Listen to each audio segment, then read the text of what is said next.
Hello. In this edition of MSU Today, we welcome Mike Brand, the longtime director of the Wharton Center for the Performing Arts. And very exciting time as the Wharton Center just announced its upcoming 2021 season. I've got the brochure here in front of me, Mike, and it looks really spectacular. What are the shows that you're most excited about? Well, I think there's a lot of the performers here are people that we've been looking at now for a couple of years, and so we're pretty excited about all the events. We have been trimmed down a little bit due to a number of big arts organizations and two Broadway shows just not going to go out in the 21 fiscal year. They're going to wait for 21, 22. So we lost a couple Broadway shows, and we lost two European orchestras that just refused to travel to the United States in next season. But we did move all those to the following season. So we'll still be able to enjoy their great music and theatrical productions in a season down the road. But as the COVID-19 started looking like it's going to take a lot longer to control and even to get the vaccine to help it spread, we decided to move our entire fall into the winter and the spring. So we spent about 2 weeks not only canceling April, May, and June, and some of the shows we did move, as you know, Dear Evan Hansen moved to summer of 21. It'll be here right after Frozen. We just took all the fall shows and moved them into winter and spring, giving us a little longer to prepare our facilities for a safe experience. And now we're just waiting for the industry to say it's okay for all the actors and musicians to be doing productions. And that's going to be an iffy thing, along with what President Stanley's going to decide and Governor Whitmer and the CDC. So there's an awful lot of moving parts, even though we announced the season.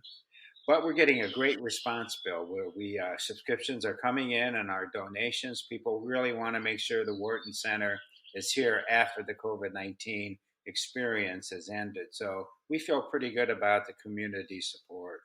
Well, it's interesting you say that, Mike, because I think when we look at season ticket sales for football that have been underway for a few months now, we're sensing the same kind of support that people want to support the university.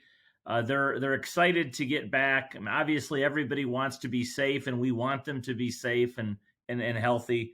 But people are enthusiastic about getting back on campus, and whether it's athletics or the performing arts, I think people are very excited. So one of the things that we're thinking about as we think about a return to campus and the possibility of playing football in the fall are things like making sure that we've got appropriate physical distancing in place, trying to switch out restroom fixtures to be touchless, perhaps some touchless ticketing options and scanning and things like that. It sounds as though, as I understand it, you're doing many of the same things at Wharton Center. Yes, you're right, Bill. What we are looking at is being as touchless as possible and extra sanitary. So we'll have cleaning crews on every performance, constantly going in and out of restrooms and the lobby areas, cleaning, sanitizing. And but yes, you're right, touchless ticketing, touchless faucets. We're going to have a lot of sanitizing dispensers. The one issue for our industry, which may be a little different than college or professional athletics, is we really can't do with less seating on our big shows. Our industry doesn't work. I know college and professional athletics have the power of television, ESPN and Fox Sports and other big networks that can help with providing revenue to keep these games going. The entertainment and the performing arts industry does not have that type of outlet. So we're looking at some other assets that we have on campus, and hopefully we'll be able to deal with all these new opportunities. But it is one thing that gets a lot of concern on my staff and our whole industry is that our industry does not work with spatial seating. It barely works when you sell all the tickets, as you know. You attend big concerts all the big things that happen at Ford Field, and they have to sell 40 some thousand tickets. Period. Yeah, no, I hadn't thought of that aspect of it, but you're absolutely right. The television revenue helps us a lot, and it really isn't. It really is tickets. It's behinds in the seats that work in your model, and there's really no way around that. So that gives you, I think, an extra layer of challenge. But I also know that with our great medical team and your team at Wharton, we'll find ways to work through that and hold events with safety in mind. One of the things that I've always found fascinating about Wharton Center, and you and I have had some brief discussions about this in the past, is that the the seasons as they're set up, and I guess this maybe is intuitive, I just hadn't thought of it, but as you set up a season and you prepare for a season, you're really doing that sometimes several years in advance, and planning for what's going to be out touring the country and different putting the different acts together. Could you talk a little bit about how that works and how you have to do it so far in advance, and how you make sure that the brochure has such a diverse set of offerings that really appeal to all different kinds of tastes? Well, you're right. It's a couple years out. We're actually in 23, 24, looking at big events. So the way I found out that works the absolute best is I'm in New York every month. And now I'm not in New York every month. So this is the first time in my 30 some years in executive management I haven't been in New York every month. But you normally have to look at a lot of the shows. I'm a Tony voter, so I get to look at all the big Broadway shows. And then while I'm there, I go to Birdland and all kinds of other jazz clubs, jazz at Lincoln Center, Carnegie Hall, Lincoln Center, and Lincoln Center Jazz. I mean, all the different places where you go to find up and coming artists or very seasoned artists that have been out for a long time, and you have to just look at spotting and calling managers and agents and getting on the route. So 21-22 season was pretty much locked in for us. Now with all the people, all the artists and arts organizations and big Broadway shows that moved out of our 21 fiscal year into 22, we have a glut of shows that I have to sort through, and we're going to have to move some of that stuff that was in 22 into 23. And then in 23, 24, we started looking at real big shows like Moulin Rouge. We kind of keep looking at Prince of Egypt, just opened as COVID-19 came about in London, and it had huge reviews, and all of a sudden it shut down. So we looked at Jagged Little Pill. We looked at Girl from the North Country. There's a lot of shows that we have our name on and getting on the routes. It's about routing, because this whole thing is about where you are in the geography of the tour. So I always get myself right between Chicago and Cleveland if I can. So you have to work real hard. And then you just look in at a lot of the later opportunities. A lot of our young jazz artists, you see 6 months before the brochure deadline, you just say, we got to have this artist because it fits our profile and we want to attract the audience that this artist draws. So it's a lot of it's long-term deals. We're looking at a multiple year with Pittsburgh Ballet Theater and another company in Western United States to bring full story ballets here, full big productions. So we're way out in advance with theaters in Chicago, Minneapolis, and the Detroit Opera House dance series. So there's a lot of multiple, conversations constantly going on, but most of the big ones are the big symphonies, the big dance companies, and Broadway theater. That's what we call the macro booking plan. And we have to lay that over the College of Music time at the Wharton Center and the Department of Theater time. So everything fits in perfectly. And then we can take the younger up and coming artists and fill them in spots where we have room to put them. And normally agents, because we're so far out there, they'll take our booking first and create a Midwest route after the date we give them. So in some cases, I don't have to battle some of the younger artists because we're first.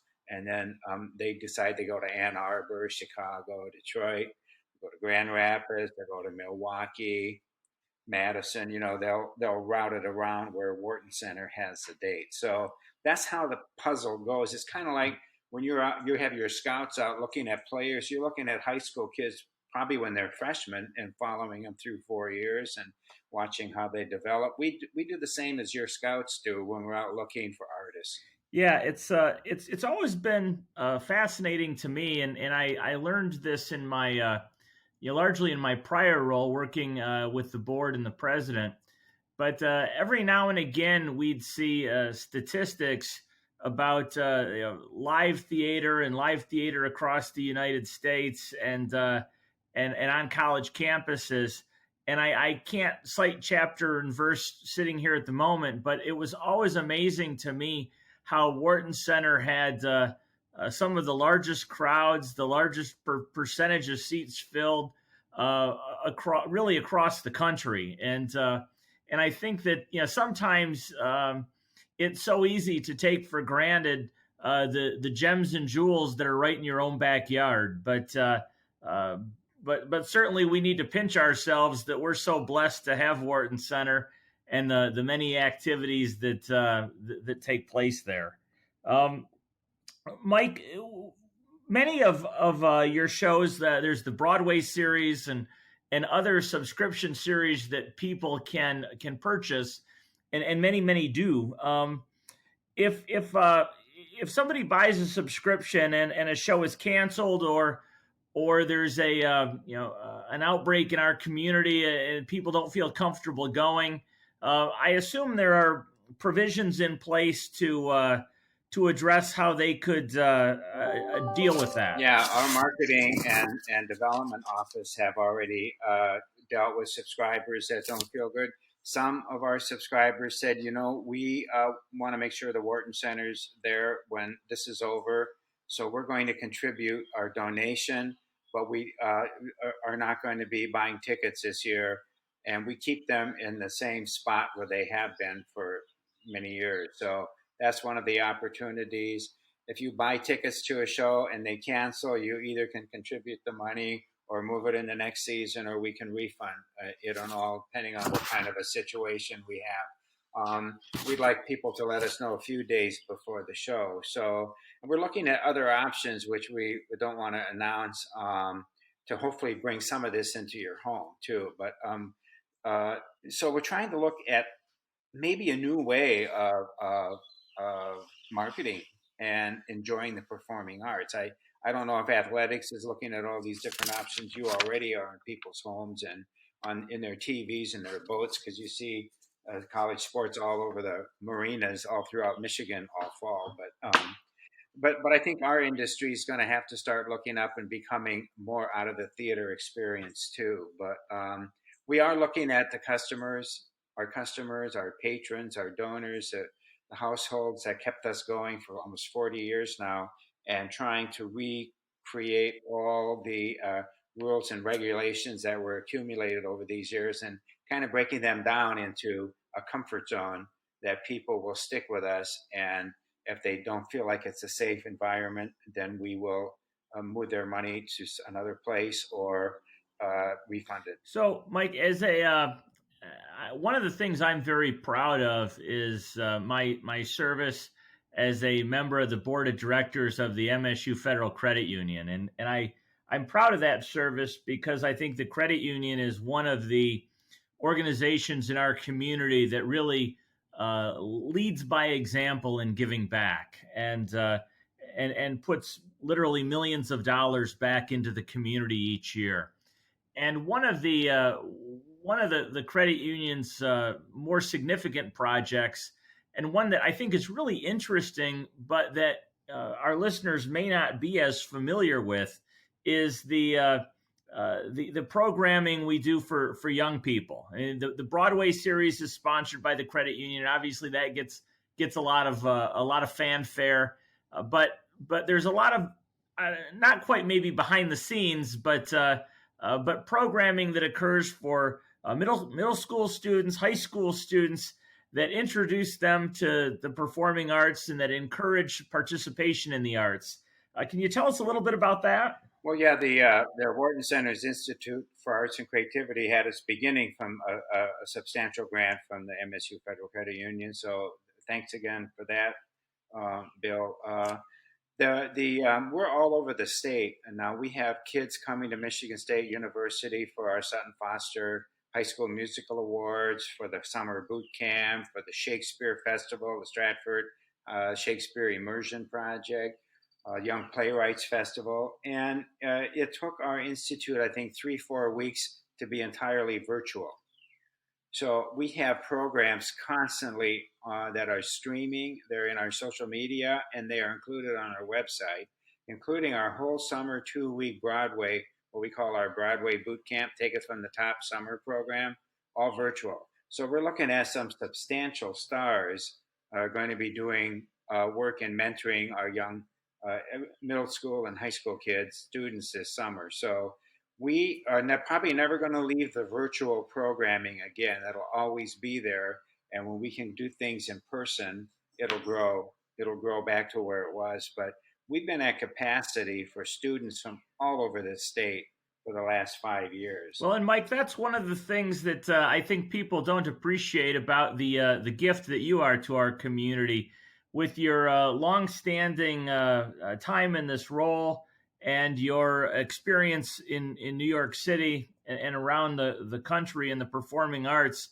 You've developed some really great relationships with people like Sutton Foster and Laura Bell Bundy and others that then I think through some very gentle arm twisting, you get to come back either in person or virtually to participate in our programming, and that that really gives young people the sort of hearing it from the horse's mouth, if you will, seeing some of the best and brightest talent on Broadway and television that take a little bit of time out of their schedules to mentor our young people here in East Lansing is pretty spectacular. It is. And, Bill, these artists from LA and New York City really love working here.